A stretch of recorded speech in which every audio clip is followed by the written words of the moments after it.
বাংলাদেশের যা কিছু অর্থনৈতিক প্রতিষ্ঠান ছিল ধ্বংস করে চূড়ান্তভাবে তারা লুটপাট করে নিয়ে গেছে।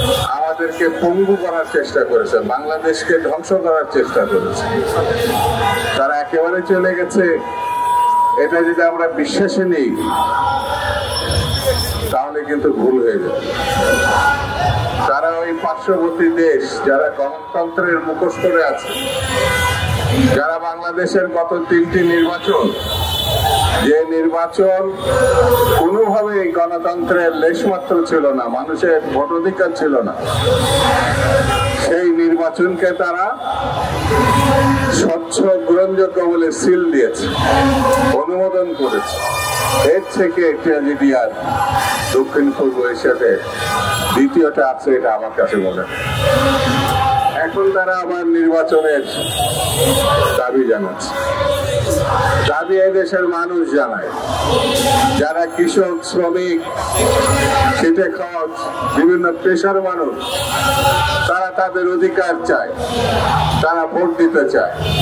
এই ভোটের অধিকারে বিএনপি, দেশনেত্রী বেগম খালেদা জিয়া, জনাব তারেক রহমান গত 16 বছর ধরে মানুষের সঙ্গে থেকে রাস্তায় আন্দোলন করেছে।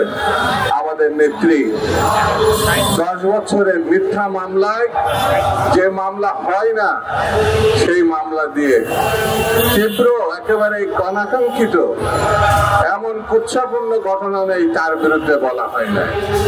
তাকে 10 বছর সাজা দিয়েছিল নিম্ন আদালতে, যেখানে 5 বছর, উচ্চ আদালতে যেটা যাওয়ারই কথা নেই সেখানে 10 বছর বলা হয়েছিল। 6 বছর তাকে আটকে রাখা হয়েছিল, চিকিৎসা দেওয়া হয় না। আল্লাহ তাকে রক্ষা করেছে।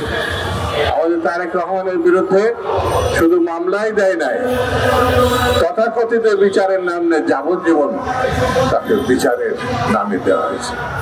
এখনো তিনি দেশে আসলে নিরাপদ থাকবে এটা অনেক মানুষই বিশ্বাস করে না বলেই তিনি সময় নিচ্ছেন, প্রস্তুতি নিচ্ছেন, দলও প্রস্তুতি নিচ্ছে। বন্ধুরা, আগামী দিন যদি আমরা তৈরি না থাকি আমাদের বিপদ আসতে পারে।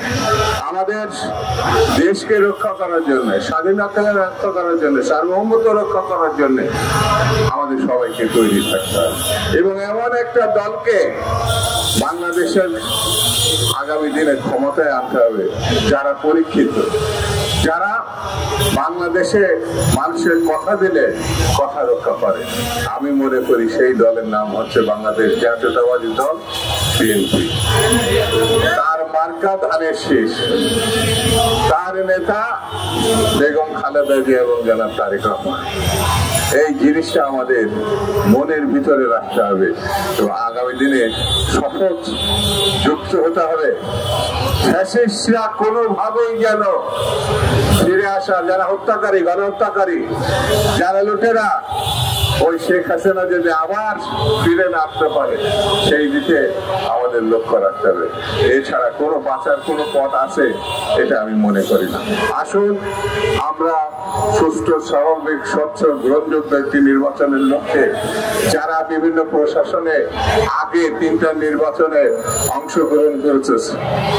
অংশগ্রহণ করেছে বললে হবে, লুটপাট করেছে, দিনের ভোট রাত্রি করেছে, এই সব লোক যাতে প্রশাসনে না থাকতে পারে। যদিও সরকার বলেছে যে আগামী দিনে অতীতে যারা 3টা নির্বাচন করছে তারা থাকবে না, আলহামদুলিল্লাহ, কিন্তু কথা রাখতে হবে। সরকারকে যে কথা দিয়েছেন সেই কথা রাখতে হবে। আর বিএনপি, জামাত সহ যারা নির্বাচনে যাবে তাদেরকেও সতর্ক থাকতে হবে, সজাগ থাকতে হবে। একটা জায়গায় ঐক্যবদ্ধ, এটা ভাঙা যাবে না। সেটি হচ্ছে গণতন্ত্রের প্রশ্নে, দেশের প্রশ্নে, আর হাসিনার প্রশ্নে, আওয়ামী লীগের প্রশ্নে।